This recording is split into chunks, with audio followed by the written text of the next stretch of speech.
আসসালামু আলাইকুম দর্শক, আজকে আপনাদের জন্য নিয়ে আসলাম দুন্দুল রান্না। কড়াইতে তেল দিয়ে পেঁয়াজ দিয়ে একটু ভাজা করে নিয়ে পেঁয়াজ বাটা, রসুন বাটা, জিরে বাটা এবং আদা বাটা এক চামচ করে দিয়ে দিলাম। তারপর আমি একটু কষিয়ে নিলাম। ভাজা ভাজা হয়ে যখন গেল তখন একটু পানি দিয়ে দিলাম। একটু খেয়াল করলেই দেখতে পারবেন। এটাকে আমার এলাকায় দুলদুল নামে চেনে, আপনার কার কি এলাকায় কি নামে চেনে আমি জানি না। তারপরে আমি দিয়ে দিলাম 1 চামচ মরিচের গুঁড়া, 1 চামচ হলুদের গুঁড়া, পরিমাণ মতো লবণ অ্যাড করলাম। তারপরে আমি সবজিটা দিয়ে দেব।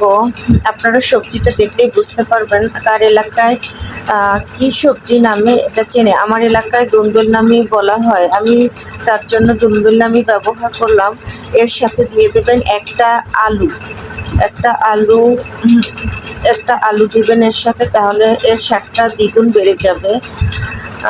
এটার জন্য আমি কোনো পানি অ্যাড করব না। আমি আগে থেকেই পালসা মাছ ভেজে রেখেছিলাম লবণ এবং হলুদ দিয়ে। পালসা মাছটা আমি উপরে দিয়ে দিলাম এবং 2 মিনিটের মতো রান্না করব ঢাকনা দিয়ে।